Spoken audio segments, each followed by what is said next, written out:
Good morning, guys. I am on the way to go and meet Authentic African to do a quick video. I'm in a boat because when I drive, when I'm going to do these things, I'm terrible for getting lost. I get lost all the time. So because of that, I always take a Bolt or an Uber or something like that just to reduce the stress. I'm terrible for getting this. Honestly, like my sense of direction is horrible. Like if you go anywhere where you get lost, that one guaranteed. So I always pop in an Uber and a Bolt. So that's what I'm doing at the moment. So hopefully I should be there soon. Am I late? Probably going to be a couple of minutes, maybe about 10 minutes. But that's pretty good for me. I must say that's not bad. I've done worse. Today I tried really hard to get up early, which I did. So yeah, I should be there. So I've just finished my interview with Authentic African and about to head out. But I just have to do this quick spin for you guys, man. This place is absolutely beautiful. Look how gorgeous it is, eh? What a brilliant place to come and do a photo shoot. It's so nice. And there he is behind me, doing something on his phone. Yeah.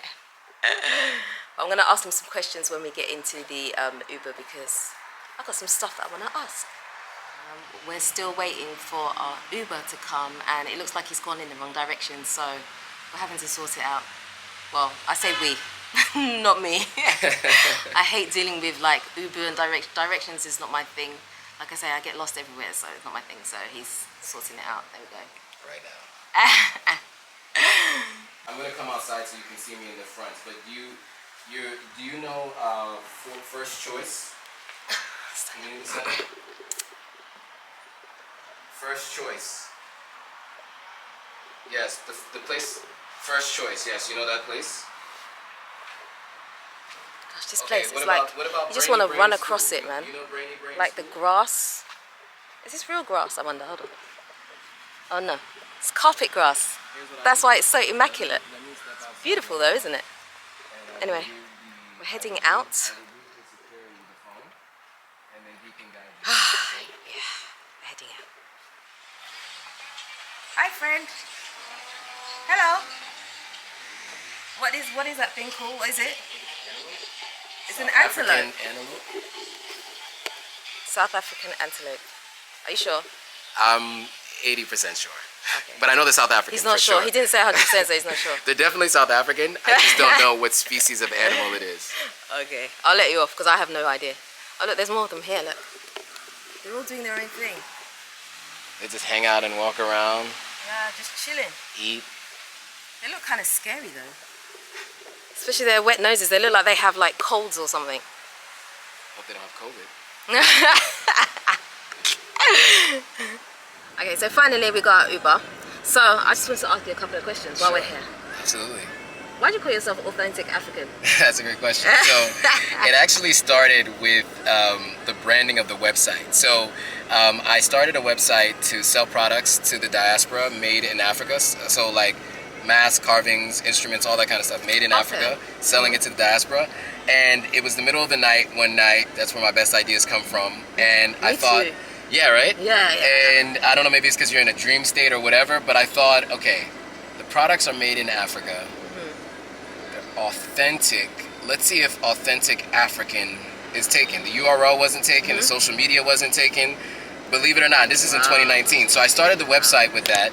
Then I did an Instagram page to go along with it. And that was really it for 2 years until this year when a friend of mine who is a content creator on YouTube said that I should create a YouTube channel, and I just thought, why not keep the branding consistent? So it just makes sense. It's my Authentic African experience, it all just kind of went together. It makes sense. It makes sense.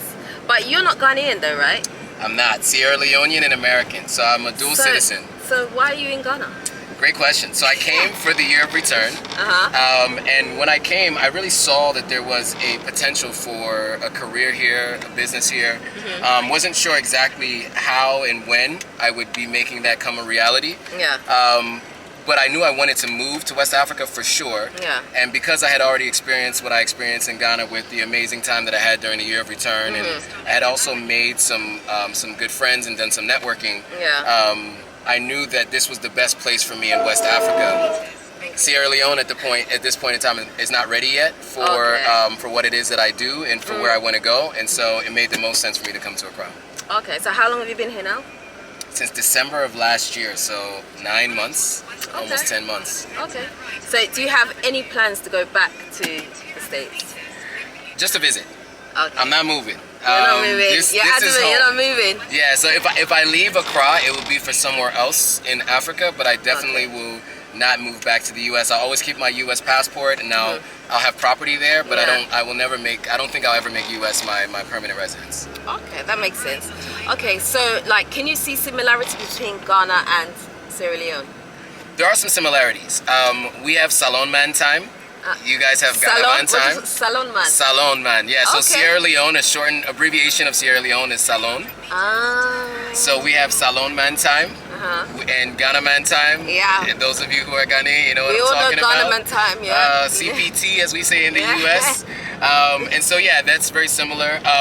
I think there's always like this level of respect for elders. Yeah. Right. That I think permeates across West Africa. Right. So auntie, uncle, madame, sir. Yeah. That is used a lot.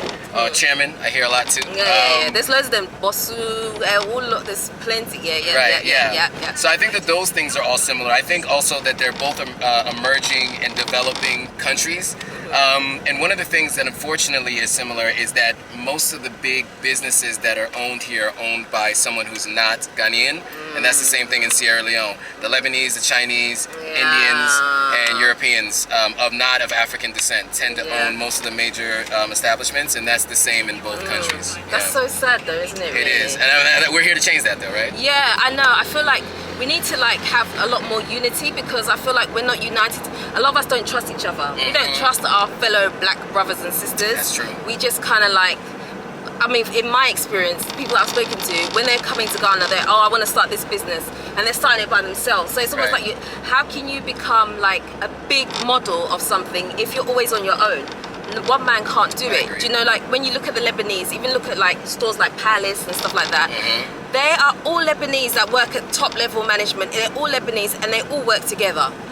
But for us, we'll be like, oh, let's open a small corner shop and do it by myself. Like we need a complete mental shift when it comes to things like that. I think we definitely need to pool our resources. And there's a lot of talk about it. I'm starting to see some people start working on it, but I think it's absolutely necessary. I mean, if you think about any other major culture in the world, right? They have systems in place to move to new places and build, right? And we do have a family mentality here in West Africa.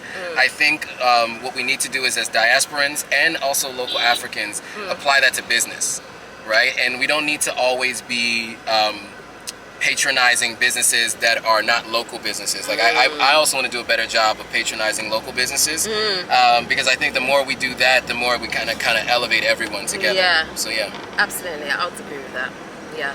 Okay, so like your channel is Authentic African. Yes. Right? Okay, so I'm going to put the links on the screen so you guys can see it. Okay, so, and you're also building in Sierra Leone. I am, yes. How's that going? It's a challenge, to say the least. Saying it with a smile, but I'm crying on the inside. No, so honestly, it's been a very, very big learning lesson for me. We talked about this before, but who you start with is not who you finish with. So I have a brand new contractor that I started working with this year. And right now it's the rainy season, so we've had to be on pause for about a month and a half, almost 2 months.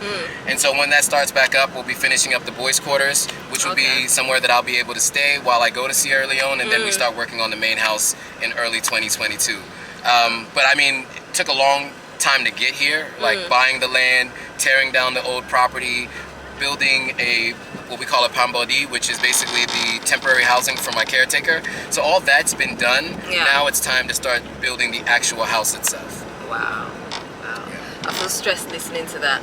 I'm going through the building process myself, so I know what you're talking about. It's not easy.